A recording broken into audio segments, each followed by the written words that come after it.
So today saw a rash of bomb threats against primarily, in fact, exclusively, as far as I know, Democratic people such as Obama. We saw George Soros like yesterday. I think Hillary Clinton's home. People at CNN. I believe the bomb at CNN was addressed to Brennan, who was the Democratic former head of the CIA, or at least he was appointed by Obama, worked under Obama, and all sorts of other people being elected, perhaps Debbie Wasserman Schultz. There seems to be a lot coming in. Authorities are saying it seems that they're all connected. So this is terrible news, and I want to hit some important things I have on this several issues. The first is I see a lot of people that are very unsympathetic to people like Hillary Clinton or Obama, and if not, some outright saying, good, I'm glad this happened. Not many, and that seems to be an extremist view, but some saying, like, I don't have any sympathy or whatever, they get what's coming to them. Now, let me say, anyone who's seen any of my videos or seen anything I'm discussing, like in real life or in writing, knows that I'm not a big fan of Hillary Clinton, George Soros, Barack Obama, John Brennan, etc., right? Let's paint them in the worst-case scenario. You could say things about people in that group. They could be war criminals responsible for innocent deaths in other countries.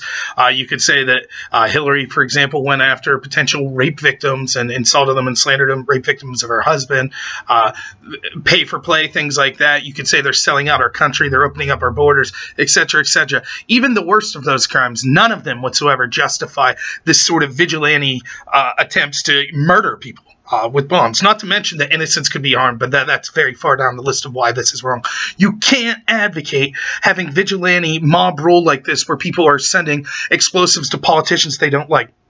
Let's say you're someone who doesn't like Obama and Hillary. You would probably be the first, however passionately you feel about how terrible they are. There are people that equally feel passionately about the politicians you like. So perhaps you like Trump. There are people that would say, well, then let's blow up Trump. Let's blow up people that Trump's appointed, like Kavanaugh or any other people in his cabinet or that he's appointed, or let's blow up people from Fox News, etc. Like, that's unacceptable. If you justify those tactics for people that are ideologically going after your enemies, then you also justify it for your enemies that are going after people ideologically that you like.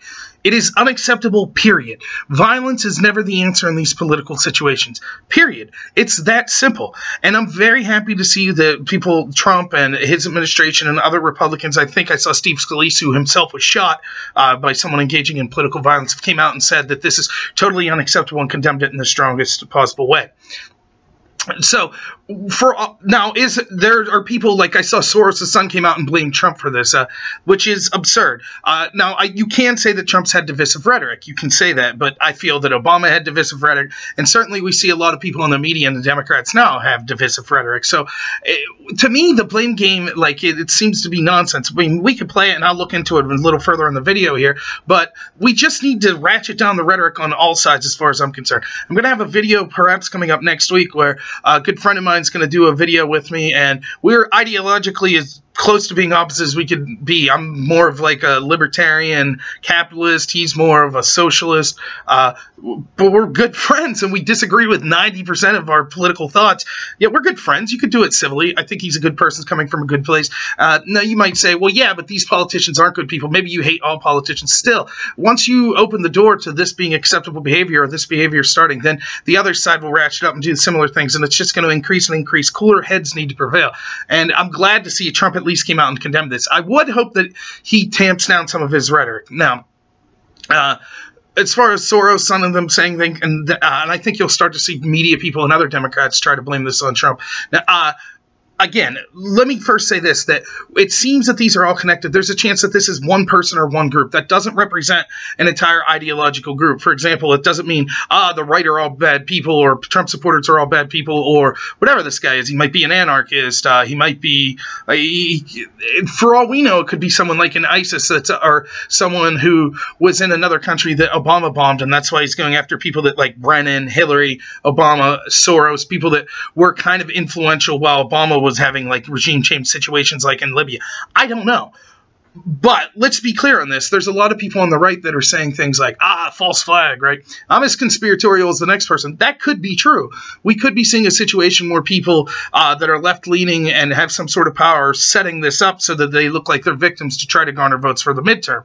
Or it could just be an individual who's on the left that's like, I'm going to intentionally send bombs that won't explode to ratchet up support for people on my side. All of that could be true, but it's equally possible that it could be an extreme right-winger that dislikes them. We don't know.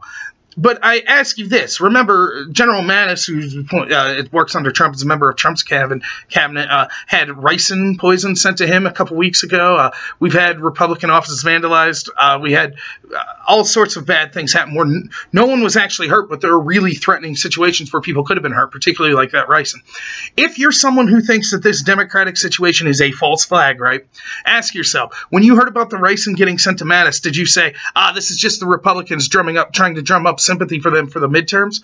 Because if you said that about one side and not the other, you might want to rethink why that is. It could be that you're too ideologically invested and your partisanship's making you see things in different ways. Now, yeah, we could get into the nuance of which side has more ability to do this or is more likely to do stuff like that, but it's neither here nor there. The truth is none of us know who did this, and trying to assume what actor did this is, to me, at this point, basically irrelevant. Law enforcement hopefully will catch this person, and I hope they spend the rest of their life in jail and are prosecuted to the full extent of the law, no matter how many people are connected to it, right? But this idea that you're seeing of all these people on the right that are certain that this is a false flag, I disagree 100%. I'm not certain of anything. It could be. I'm not ruling out that possibility, or maybe it could just be an extremist that's tired of being called a racist or a Nazi on the right, or maybe that's listened to Trump and thinks that they're after Trump and he's protecting his country, etc. It could be those things. So we don't know, but the violence, regardless of whatever side it's coming from, should be condemned. Now, going back to Soros' son blaming Trump, and like I said, I think you possibly might see other people in the media and other politicians blame Trump. I'm trying to be as unpartisan as possible when I say that all violence should be condemned. I fully understand there are violent people on the right and left. We shouldn't judge entire groups based on these extreme individuals. We that are on these groups, whether me being more right-leaning or if you're on left-leaning side, should do as much as possible to distance ourselves from the extremist on our side and the other side for that matter. I think that this country majoritarily are reasonable people. We might have large disagreements on issues, but I think that almost all of us are decent people. We want good things for the country, and I think that we could have robust disagreements with each other but still not hate each other as individuals, and we shouldn't devolve into this extremism and violence. And I hope that that's something that I can get through in this channel. I fully condemn this stuff, and even if you disagree with me, I think if we sit down and had a beer, you would think that I'm probably an enjoyable guy, though maybe my wife would disagree. But regardless, the point is, I think most people are reasonable. We need to condemn this extremism. Now, I will be partisan for a minute, though, if you don't mind.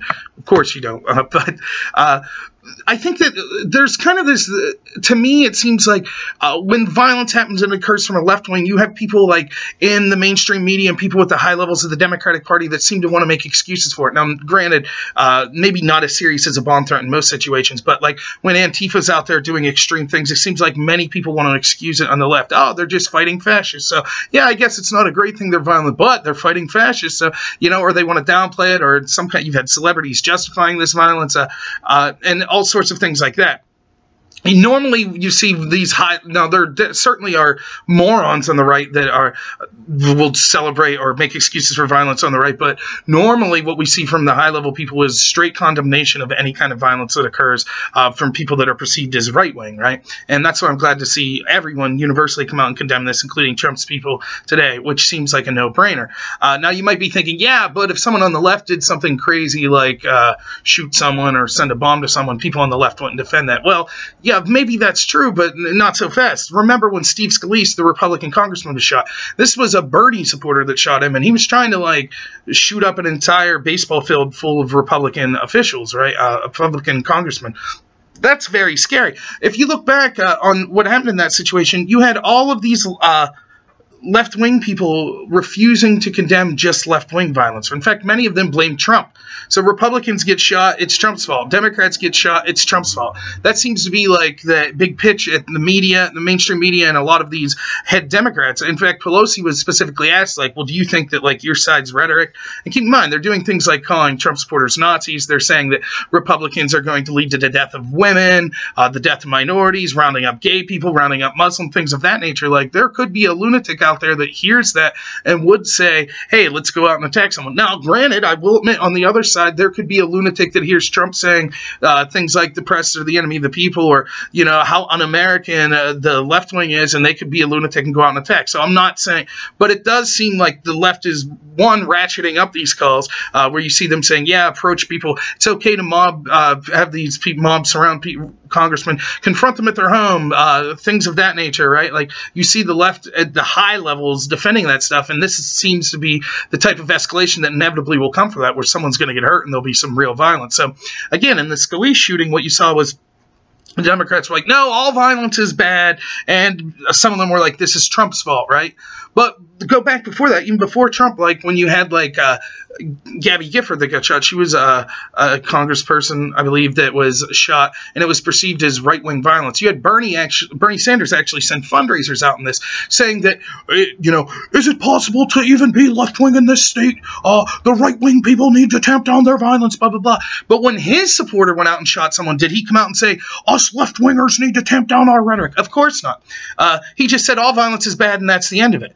It's always, and let's see today, let's see what Bernie says, if he comes out and says that Trump's rhetoric has something to do with that. Isn't that telling, right? And keep in mind, just last week, Bernie wouldn't condemn, he was asked, like, I believe on CNN, if he condemned these mob tactics of chasing Republicans out, and he basically refused to just take a firm stance and say condemn it. It's not that hard, right?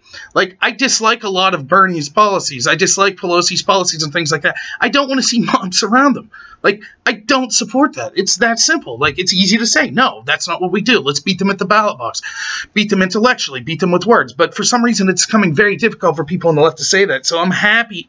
And I don't mean you at home that's like the average left-wing person. That's not who I'm talking about. I'm talking about people in these positions of authority, of power, right? So I'm glad to see that the Republicans came out and condemned that. And I think that, like, this does show, if you're one of these people that are like, oh, only the left-winger violence, like, no. Again, we don't know that this was a right-winger, but trust me, it easily could be, and there are people on the right that are nuts, too. Both sides have nuts. We shouldn't judge the entire group based on the actions of the extremists, right? And I said the same thing when Scalise was shot. That doesn't mean all Bernie supporters are violent or all Democrats are violent. Far from it. That's just a nutbag extremist that did that, right? And it seems that we're we're brewing a situation where those extremists, at least the extreme rhetoric, is the loudest rhetoric. So that's all you see. You turn on Fox News or CNN, or you open the New York Times, right? That's what you see. The extremists, like on all sides, the people with the loudest voice are heard, but they're a vast minority of people. But when that's fostered, you start to get this impression like, man, the country's going to hell, like everything's terrible, the other side's out to kill me, they're trying to ruin the country, things of that nature. Now look, there's a lot of dangerous stuff that I feel that the Democrats have done, like trying to end due process and things like that. But the way to beat it isn't with violence, it's with intelligence, right? It's with rhetoric. It's with arguments, discussing, telling people that are in the middle. Ignore those extremist people. Tell reasonable people on all sides of the aisle, like, why you think your ideas are best. Which is one of the things I did with these videos, why I think due process and the concept of innocent until proven guilty is an important concept for foundation of this country, right? I'm not going to go out and act violently. I would say if I could have Cory Booker in the room right now, or Kamala Harris, or any of the other people that I thought acted grossly inappropriately with their condemnations of Kavanaugh, I would have a civil discussion with them. I would offer them the meager accommodations I have in my small apartment here, right? But so there's no need for this sort of violence. But it's a very sad day, right? Like, I hope, you would like to think that possibly this could be a wake-up call, but the way the news cycle works, this will probably be done in a week, right? Like, or it'll be just drummed up to used as a partisan talking point. Like, it's really sad, and it's something that we need to. I hope that the authorities do their job and they're able to find the people that are responsible for this. It's really sad. I hope to see it work out. So, yeah, hopefully we start to see more cooler heads prevail. Maybe like leaders like Schumer and Trump could come together and try to ratchet down the rhetoric. I'm assuming that's not going to happen, but it would be nice if we saw an effort to be made of that case. So yeah, I just want to say the video is kind of over, but I want to say if you like this, please like and subscribe. Encourage some friends to subscribe and possibly like the videos. Even if you don't like it, that's fine. Downvote me. Tell me why you don't like it. Again, the number one criticism I'm hearing is get someone smarter and more articulate, probably better looking, to be able to do the videos. That would be nice, but I don't have many friends. But no, I really appreciate it. I also, hopefully next week, possibly next Friday, we'll have my first collaborative video with a good friend of mine, like I said, who's a socialist, and hopefully we'll be doing a video. We're probably going to disagree on 95% of things. Could get a little heated, but I assure you we're good friends. We've been heated before. It's okay. So I just kind of want to get different people's perspectives. Who wants to hear my big gob running his mouth all the time, right? Let's get people with different perspectives on here, show that we can civilly disagree. And I'm also, if you have any suggestions for what I could do to make this channel better, or topics you'd like to hear, things like that, or even if you'd be interested in possibly doing a video with me out there, just leave a message in the comment section. So, all right, everyone, thanks. Have a good one.